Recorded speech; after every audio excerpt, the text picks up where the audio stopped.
Welcome to the Deep Dive. We're here to unpack the most vital insights from the sources you share with us. And today, we're taking a look at the wisdom of one of investment history's sharpest minds, Charlie Munger. He had this brilliant, maybe slightly dark quote, "All I want to know is where I'm going to die, so I'll never go there." Now, if you apply that to the stock market, well, it's incredibly practical wisdom, isn't it? It means figuring out the big mistakes, the pitfalls that lead to financial ruin, and then just avoiding them.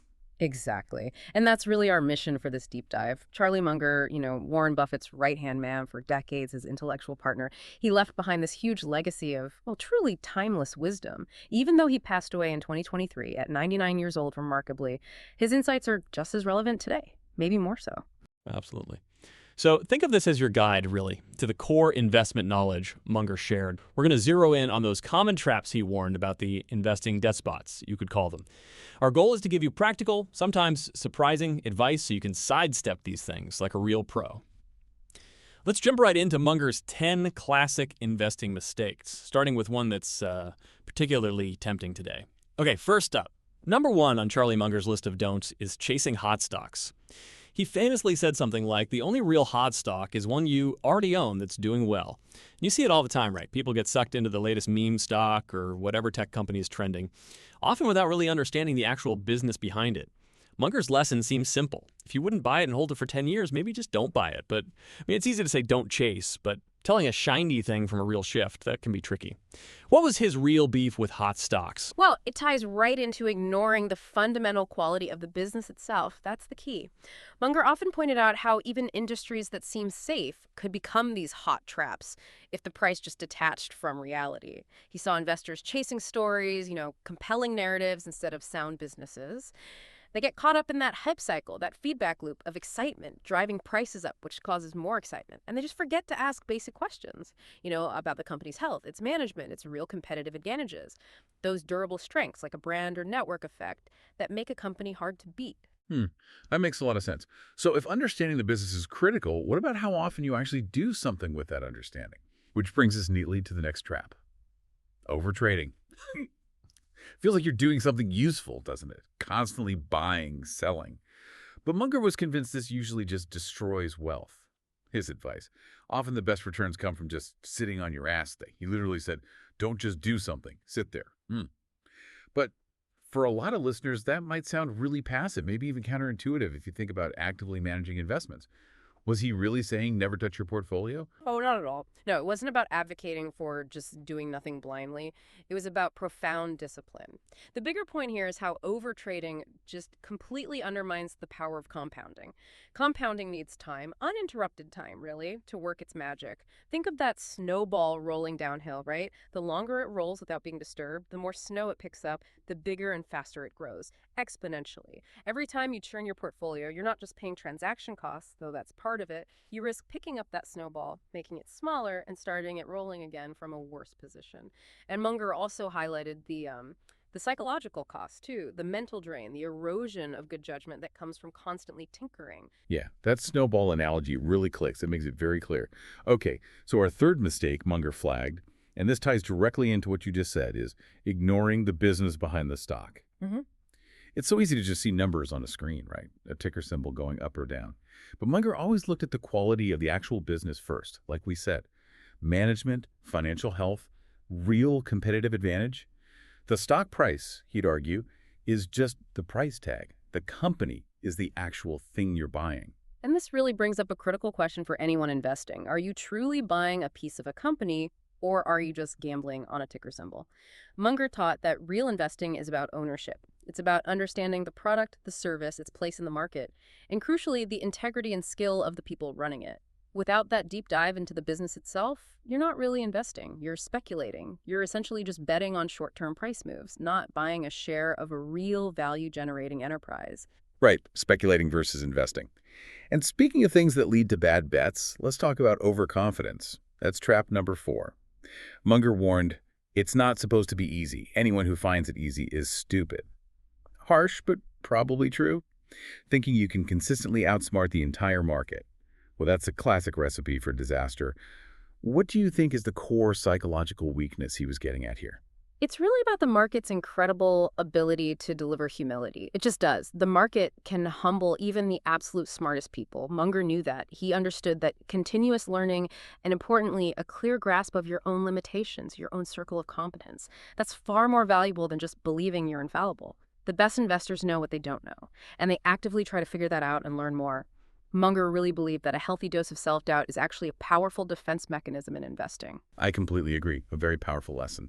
Okay, next, number 5. Falling for get-rich-quick schemes. Yeah. From penny stocks pushed online to those shady trading gurus promising secrets. So, Munger's take was classic. Munger, it's remarkable how much long-term advantage people like us have gotten by trying to be consistently not stupid. Basically avoid the shortcuts because they almost always lead you off a cliff financially. Yeah, and this connects to a much broader principle, doesn't it, about sound decision-making, about risk assessment in general. If an investment pitch sounds too good to be true, it almost certainly is. That's just a fundamental truth. Munger's whole philosophy was about diligent, rational action. It was about embracing the slow, steady power of compounding rather than, getting lured in by flashy, super high-risk gambles. It really is about playing the long game, and a huge part of that is just rigorously avoiding the obvious mistakes. makes sense. So our 6th trap is not diversifying enough. Now, Charlie Munger wasn't totally against concentration, was he? Especially if you genuinely understood what you owned, inside and out. But he definitely knew that putting all your eggs in just one basket is incredibly risky. Unless you really, really know that basket.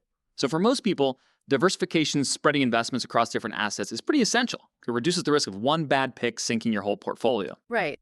And diversification isn't just about spreading risk, although that's important. It's also about acknowledging uncertainty, acknowledging what you don't know. While Munger and Buffett famously did concentrate their investments, they did it with just an unparalleled depth of understanding of those specific businesses. Decades of study sometimes. For the rest of us mere mortals, a well-diversified portfolio acts as a vital safety net. It protects against things you just can't foresee happening to one company or one sector.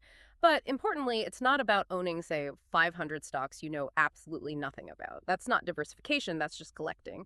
It's more about owning a manageable number of companies you genuinely understand, but perhaps across different industries or asset types, to mitigate that single point of failure risk. Okay, mistake number 7 is following the crowd.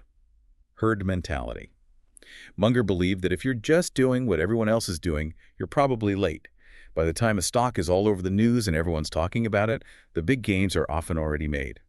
Your edge, he argued, comes from thinking independently, but it's really hard to resist that pull when it feels like everyone else is making easy money, isn't it? It truly is. It taps into some deep human psychology. And this is a really powerful point about market cycles.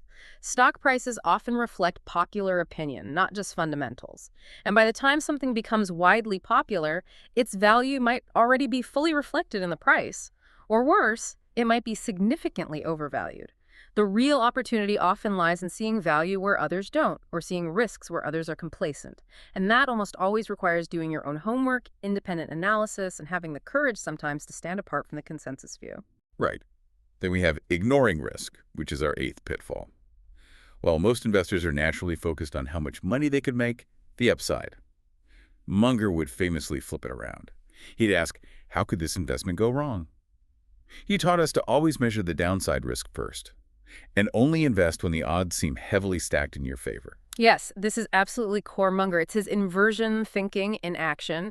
Instead of just brainstorming how to succeed, you deliberately think about all the ways something could fail. So, for instance, before buying a stock, you'd actively ask, okay, what are the top 3 things that could completely destroy this company or its valuation? By identifying those potential death spots right at the start, you build a much more robust, much more defensive strategy. It fundamentally changes how you approach investment decisions. It makes you far more disciplined, much more resilient to shocks. Okay, trap number 9. This feels especially relevant today in our instant gratification world. Forgetting the power of patience. Munger was absolutely firm on this. Great investments, real value creation, it takes time, sometimes a lot of time. He believed the really big money isn't made in the buying or the selling, but in the waiting. That's such a profound principle. Patience allows the underlying business, the actual company, to grow. to compound its earnings, to execute its strategy, to create real economic value over time. And eventually, that underlying business growth tends to translate into stock price appreciation. Maybe not smoothly, but over the long run.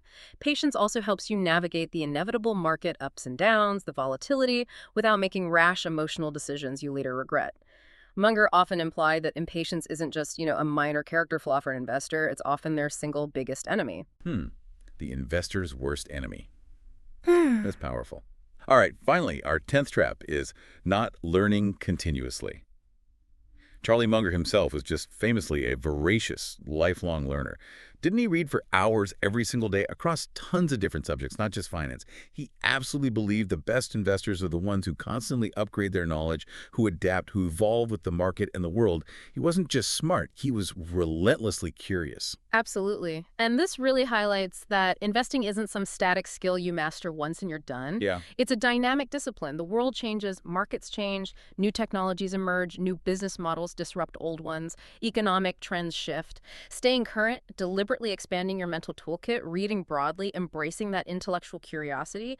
Munger saw that as a genuine, sustainable competitive advantage in the long run. Well, we've covered Munger's 10 investing traps, and it's really quite striking when you look at them together. His overarching lesson kind of boils down to this, doesn't it? Success in investing isn't about brilliance, it's about avoiding stupidity. By really internalizing these 10 common mistakes, these investing death spots, he mapped out so clearly and actively sidestepping them.